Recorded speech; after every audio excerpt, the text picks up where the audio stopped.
everyone, my name is Chloe, and today I'm here to talk about my most anticipated reads for January. So, you guys, January is hopping. There are a lot of books coming out in January, and that's why this video is coming out a little bit later, because it takes me some time to research and then have enough memory and synopsis of each of the books that I can tell you guys about them and have a somewhat coherent video. So we're gonna attempt it. It's a lot of books. Grab a cup of coffee, grab something to snack on, and let's talk about books. So books typically come out on Tuesdays. However, that's not always the case when there's indie pubs and that kind of stuff. So, and as always, this is the most recent dates that I know of. It may be different in the UK. I'm not 100% sure, but I have researched as best as I can, and here's what I'm thinking. So January 1st, One Dark Night by Hannah Richel. So this is about these woods that are haunted supposedly by this woman who was killed on her wedding night. And one night in the woods, a party goes wrong, and a body is discovered at sunrise. And was this haunted ghost a part of it? I don't know. Sounds like just the right amount of horror. I don't think it's gonna be gruesome. I think it's gonna be more of a thriller. So that's it. Then January 2nd, The Family Doctor by J.M. Dalglish, maybe? So this is about a remote Scottish island. There's only one doctor, and someone sends her a ransom note that says, 3 rules, 3 days, you must murder one of your patients. You must not tell another soul. You must not get caught. If you fail, your daughter dies. So this is one of those situations where she has to kill a patient to save her daughter. And I mean, obviously code of ethics, that's a big problem. And just kind of like the TJ Newman book where she had to make the decision, or the guy, the pilot had to make the decision to crash the plane or save his family. And so I just think that is such an interesting concept and also terrifying. January 3rd, we have The Apartment Across the Hall by Jack Dane. So this is about a woman who moves in. She has a past, of course, as all people do in thrillers. They have secrets, they have past. She moves into a New York City apartment, and women keep coming into the apartment across the hall, but not leaving.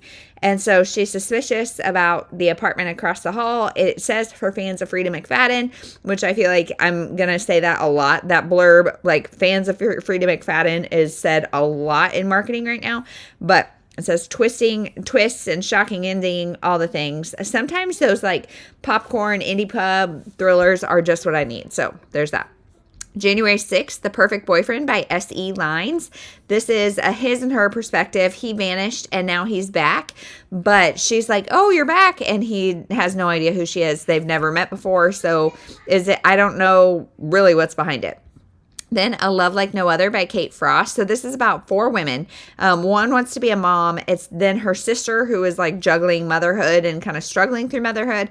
Her best friend, who's a movie star, and then a woman that she met in a fertility clinic as she is trying to become a mother. And I mean, I think it's just going to be 4 women's stories, which I love, and it probably could be relatable to me. My sister is much older than me, but when we were going through fertility stuff, she obviously had kids already, and I've made some great friends through the fertility clinic, and I don't have a friend that's a movie star, but maybe this would be relatable. Then January 7th, we have Beg, Borrow, or Steal by Sarah Adams. So this is a part of her When in Rome series, I think is what it's called. Sarah Adams used to write all clean fiction. Now there's some spice in it, but this is about 2 feuding 2nd grade teachers, and they're also neighbors, and both are closet writers. And so she accidentally sends a manuscript to the principal and needs him to help her get it back. Then Afterlife by Gail Forman. So a girl comes back after being dead for 7 years, and she has to figure out who she is, who she was, why I don't think she remembers a lot, and why she's given a second chance. And she also sees what her death happened, how it impacted her family and the devastation it caused. And it sounds interesting. A little bit of Lovely Bones vibes by Alice Sebold, but we'll see. Then All the Missing Pieces by Catherine Kells. So this is about a girl's sister. She went missing years ago, and now she's going on a road, a cross-country road trip covering cold cases for a true crime podcast. And a sheriff gets in her way. Romance ensues. I think this is going to be clean and Christian fiction, maybe. I think Catherine Cowles, maybe. Correct me if I'm wrong. I'm not sure on that. Then we have How to Be Enough, Self-Acceptance for Self-Critics and Perfectionists by Ellen Hendrickson. So that title speaks for itself, I think, but really something I struggle with, perfectionism. And especially right now, I'm dropping a lot of balls because I'm still adjusting to babies and 4 kids and all the things. And so just giving yourself a little grace. And then kind of on that same line, what if you are the answer? 26 other questions that might just change your life by Rachel Hollis. So Rachel Hollis is the author of Girl Wash Your Face, and some of her work has come under a lot of scrutiny and not unjust. And so she has kind of been blacklisted by some. She also, I don't know. Personal opinions aside, I think it's an interesting concept and I would definitely pick it up.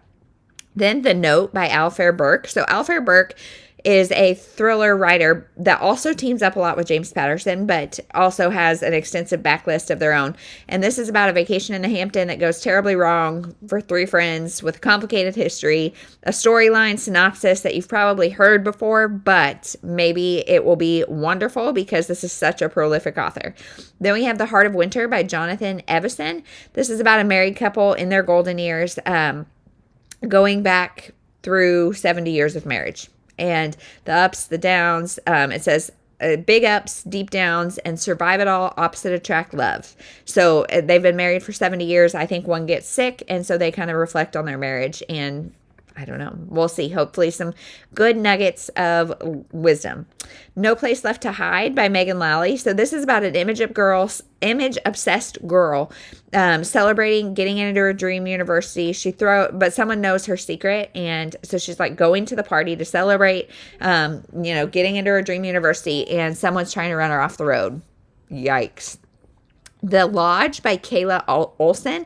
So this is a cozy rom-com. I've got kind of all over the board. A cozy rom-com about a writer who decamps, I don't know what that means, to a Vermont lodge for work, but finds herself distracted by a charming ski instructor. And so going to be a cutesy, wintry romance. Then we have What Your Body Knows About Happiness, How to Use Your Body to Change Your Mind by Janice Kaplan. So I read recently The Body Keeps the Score, and it was really interesting to just read about the different effects that trauma and things have on your physiological body outside of your brain, outside of your thoughts, outside of your memories, and all that. And so I think it's really interesting to think about what your body knows about happiness and kind of the reverse, especially walking through this season of new babies and Christmas and all the things. It's definitely interesting it's going to be kind of hopefully inspiring.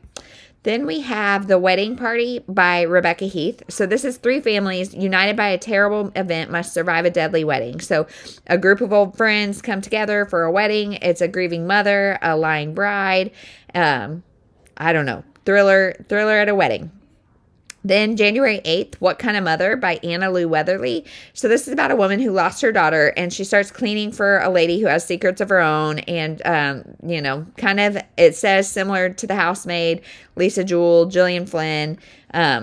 So I love The Housemaid. I know I have not read 2 or 3, but if it's the same trope, that's fine. Then we have Wish You Weren't Here by Portia McIntosh. This is about a woman's sister getting married in Australia on her birthday, and she is so bitter about because her sister is getting married on her birthday, and so she's bitter about it and brings her ex to the wedding to just kind of shake things up, and I think that sounds funny. Then January 10th, Wife, Mother, Liar by Sue Watson. So Sue Watson is, I think, kind of an underhyped popcorn thriller author. And so this is about someone's lying, someone knows the truth, someone's going to pay. It started with a lie, it'll end in murder. Wife, Mother, Liar. I don't know if those are 3 separate people or 3 sides of the same person, but we'll see. Then One Day and Forever by Sherry Lowe. So this is about 4 people going on a trip, and I think their worlds collide. It's about a jilted woman, her TV star best friend, and 2 other people at new stages in life. So they all kind of meet up, stories collide, I think maybe in an airport or something like that. Sounds interesting. January 12th, Love You to Death by Rowen Chambers. This is about, it says, her marriage seemed perfect until her memory came back. There's a couple of those on this list coming out in January, so I don't know if that's like a trend, a theme coming up in publishing, but amnesia and then waking up and realizing your husband is not what you thought. Then we have January 3rd, Widows Waive the Rules by Julia Jarman. So this is about two widows that go on a cruise and they meet a third woman who has the same last name as one of these women and seems to be widowed by the same guy. So what was he doing? It says they waive the rules and for the sake of friendship. I love it. The Doll's House by Natasha Boydell. It says, she lives in my old home. She looks like me. She dresses like me. And now she wants my life. Bum, bum, bum. January 14th, of course, Beautiful Ugly by Alice Feeney. So this is about a man's wife. He goes missing while he's on the phone with her. So she's like somewhere else. She just, phone cuts off. She's missing. And then now a year later, he's desperately grieving and trying to resume his writing career. So he goes to a tiny Scottish island and sees a woman that looks just like his wife. So did she actually go missing, or was she just like, peace out, I'm going to live on an island? Then we have Cross My Heart by Megan Collins. So she has his dead wife's heart. So his wife died. She needed a heart, got his wife's heart. And now I think she is wanting to like get in with this guy. It says the author of the family plot brings her signature prose to a twisty novel about a heart transplant patient who becomes romantically obsessed with the donor's husband. So I did not like the family plot, but that sounds really interesting. Then we have Witchcraft for Wayward Girls by Grady Hendrix. So I've never read a Grady Hendrix. I'm not sure if I would like his style because he writes kind of satirical horror. And this one is about a home where girls go to have babies and secrets. And the girls are highly controlled, but then one discovers a book about witchcraft and they like kind of try to challenge authority and take over control. So that sounds interesting to me. You guys may know better. If you've read Grady Hendrix, do you think I would like him?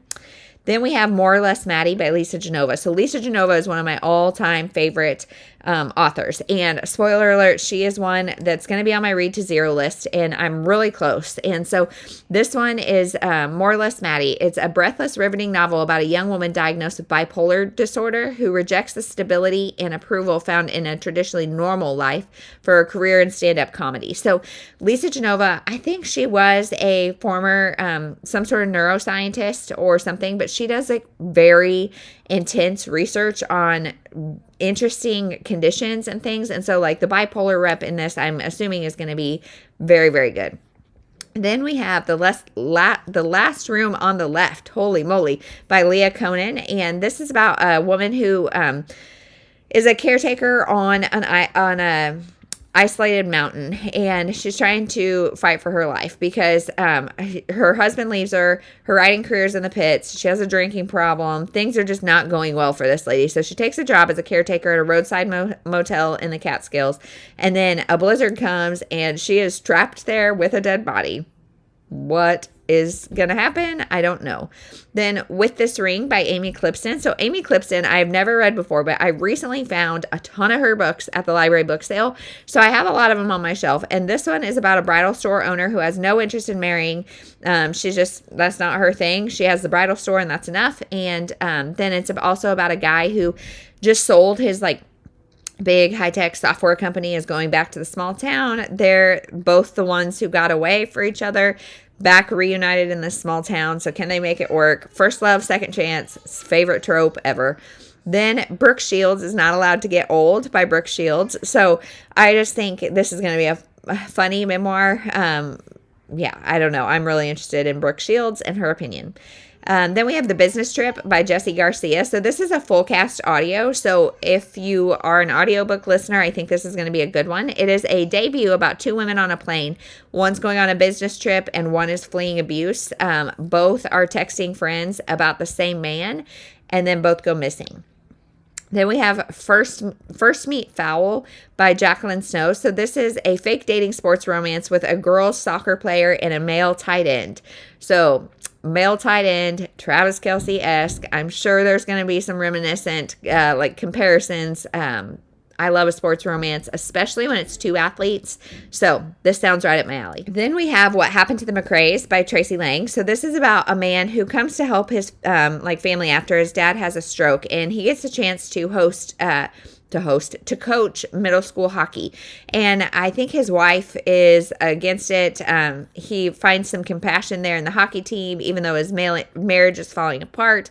I think it's kind of a deep dive into marriage, but I don't know. This one is like all the hype. I have not read anything by this author, but I've heard good things, so we'll see.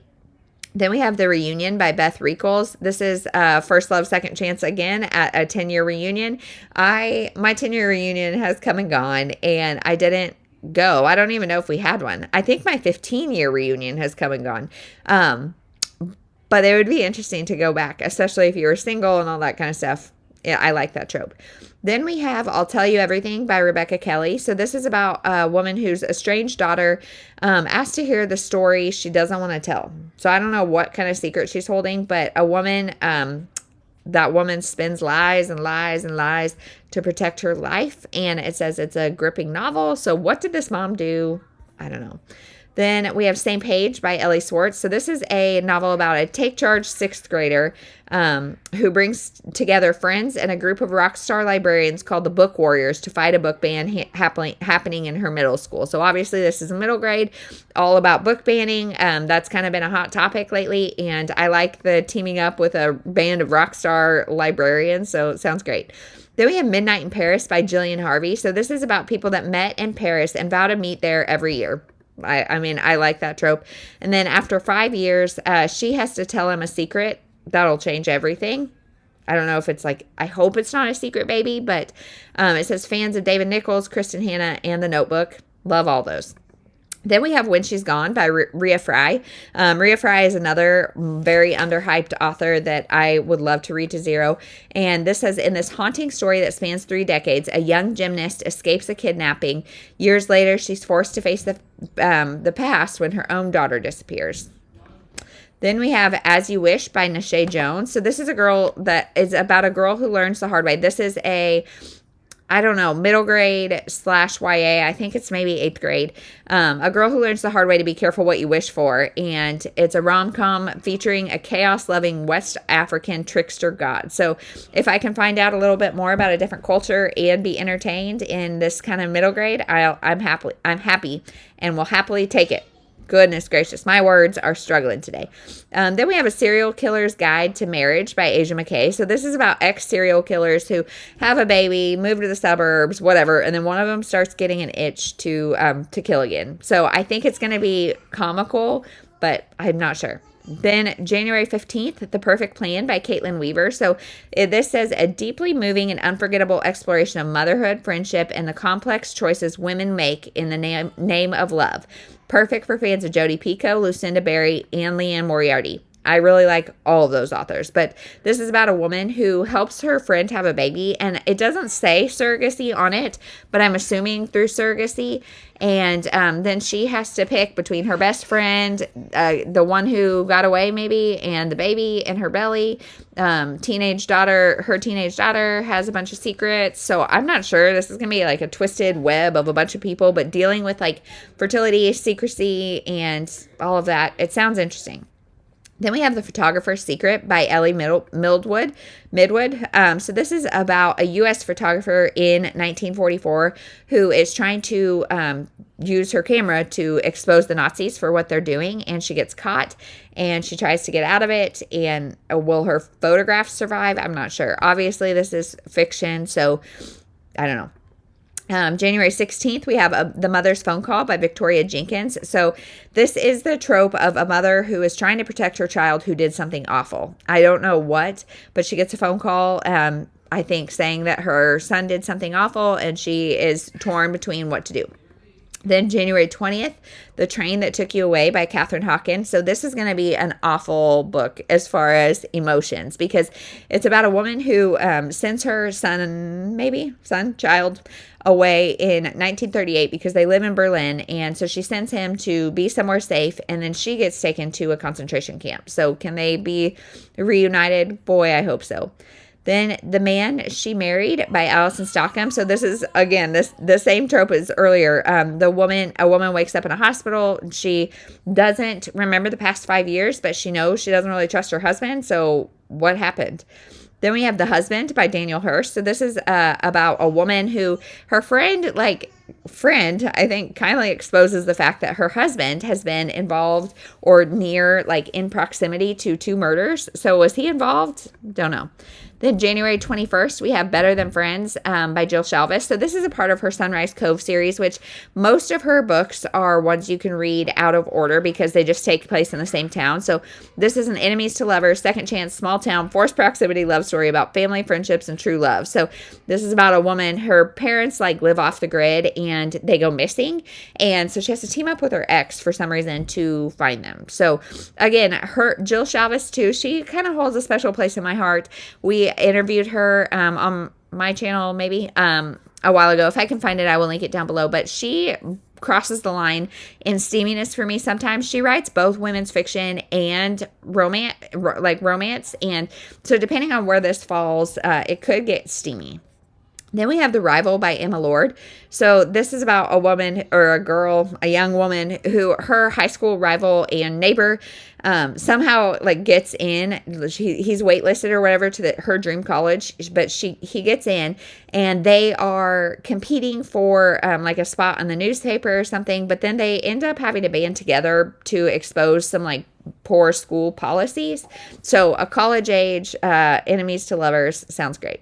Then we have the good mother myth, unlearning our bad ideas about how to be a good mom by Nancy Reddy. So again, a title that kind of explains itself. There is, especially on social media, a very vivid picture of what a good mom is, and it's probably unattainable. So just a reminder of that sounds comforting. Then we have She Doesn't Have a Clue by Jenny Elder Moak, maybe. This says, with a colorful cast of characters and a cellar full of wine, anything can happen, from murder to a second chance at love, in this half mystery, half romance adult debut set at a lavish destination wedding off the coast of Seattle. So it is half romance, half cozy mystery about a woman. She goes to her ex-fiance's wedding, I think, and I think he's also her editor. So her plan is to give him her most recent draft or whatever as a wedding gift. But then things start happening. She stumbles upon a dead body. I think the storyline is very similar to what she's writing in her mystery book. So we'll see. Then we have The Inheritance by Trisha.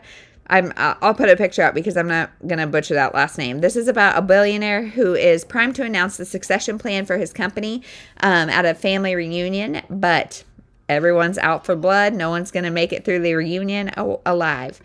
Then January 22nd, we have The Family Lies by Angela Henry. So this is a book about, it says, a gripping and utterly compulsive psychological thriller that will delight fans of Verity the Housemaid and anything by Lisa Jewell. So the reason I am, aside from those blurbs, the reason I'm doing this is because it's a woman that is hired to be the family's librarian.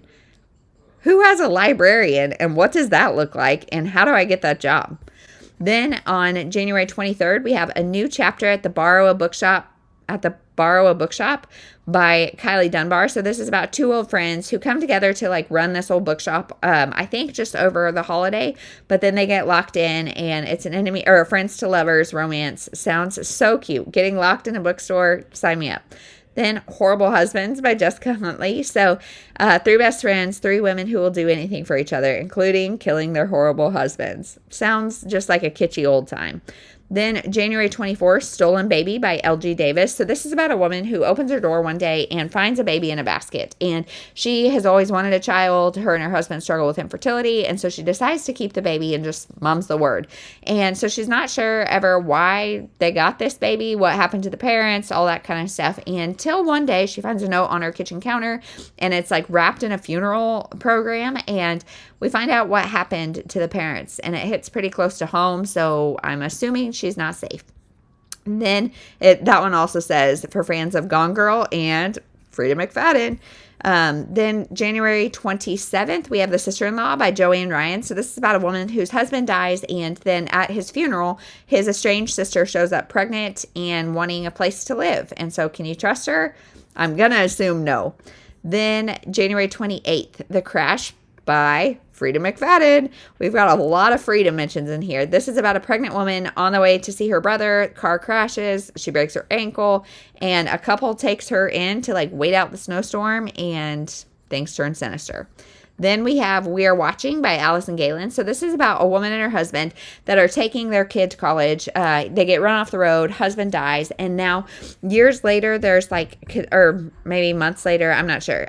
She tries to like reopen this bookstore to distract herself, which I want more of that story. But anyway, she starts getting messages, vandalized, all that kind of stuff, because a bunch of conspiracy theorists are reading an old book of hers and they think it like predicted some sort of plague. And so they are after her.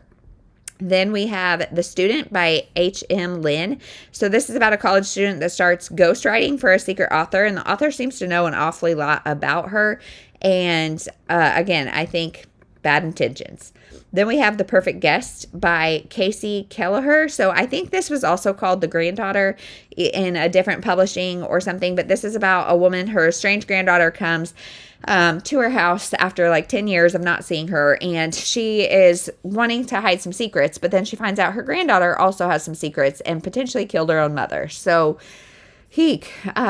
Then we have Out of the Woods by Hannah Bonham Young. So this is one of my all-time favorite tropes and one that I think does not show up enough in publishing. And it is about marriage and trouble. So this couple is struggling. They are high school sweethearts, got married at 19. And now she's kind of wondering like, who am I without him? And so she tries to take on this project and he kind of intervenes and she blows up. And so they go on this hiking excursion that's for like marriage and trouble, and neither of them are outdoorsy. And so I think it's going to be funny, but also with like some nice commentary on marriage. Then Everything I Promised You by Katie Upperman. So this is a tear-jerking YA for sure about a woman who, her mom as a teenager or something, a fortune teller was like, hey, you're going to have a daughter. Your daughter is going to marry your best friend's son. And then it happens. She marries the best friend's son and he dies of a like freak heart attack really young. And so she's trying to pick up the pieces of her life. Then we have The Family Inside by Kate Garner. So this is about a widow who loses her job. She's struggling to take care of her teenage daughter, all of the things. And her new boyfriend is like, hey, my family has this huge mansion. Come live in it while we fix it up. So she gets there and finds out all his siblings are also living there. And there's some intense and chilling family secrets. Then we have Wedding Dashers by Heather McBreen. So I'm not sure if I'm going to like this one. It might get a little steamy, but this is about two people that are heading to a wedding. Flights get canceled. I think it's actually another sister's Australian wedding, but whatever. Flights get canceled. She kind of spills her guts to him and then finds out it's the best man. Then Tell Me What You Did by Carter Wilson. So this is about a true crime podcaster who this guy shows up and he's like, hey, I'm the one that killed your mom. And she's like, really? Because I know who killed my mom and I killed him. So who is this guy that showed up? I don't know. Then Grace of the Empire State by Gemma Tizard. So this is a daring dancer must take her twin brother's place as a riveter high atop the in-progress building of the Empire State Building to save her family from ruin. So that sounds so interesting. I have never read anything in that time period, so sounds great. Then we have The Weekend Guests by Liza North. This one I think is the paperback release. I'm not 100% sure, but this is about a group of friends coming together on the Dorset coast because someone threatened to expose what they did in college, and they think maybe it's one of them, and so it's kind of a closed room, not sure who is innocent and who's not. Then we have Trust Issues by Elizabeth McCullough Keenan and Greg Wan. So this is it says an equal parts murder mystery and suspense novel delving into the mind of a serial manipulator who brings together a brother and sister looking to avenge the death of their mother and take back their sizable inheritance. So a big inheritance, a dead mom. Sounds intriguing. Then January 29th, we have The Little Island Flower Stall by Tilly Tennant. So Tilly Tennant is a UK author who just always writes these sweet, charming little things. So this is about a woman whose husband is cheating. She goes to her family's seaside flower stall and tries to discover some family secrets. Again, a really sweet women's fiction with probably a dash of romance. Then we have The Old Girls Chateau Escape by Kate Galley. And this is marketed as Golden Girls. Golden Girls behaving badly. Sign me up. Say less. Then we have January 31st, The One Before the One by Emma Cooper. So this is about a woman who her boyfriend goes missing, and it's been like 7 years. So now she is about to get married again to somebody different, of course. And she wakes up, and it's the week before, it's 7 years in the past, the week before her boyfriend went missing. And so she has to decide, like, one, can she save him? Because I think the assumption is that he like died in an accident of some sort. So can she save him? And then if so, what does she do? Which life does she choose? I love that idea. I love thinking about that. I mean, not like personally, but you know what I'm saying. I think that's a really interesting premise. And so that's it. So that is it. Oh my goodness. I'm sorry I didn't tell you guys a ton about each of those books, but we were here for 30 minutes and I don't want to overwhelm you. And there's a lot of things that are just tropes I love, and popcorn thrillers and mindless reads, which is just what I need for January. And so let me know which ones you guys are interested in. And that's it. Thank you so much for watching. We'll see you in the next one.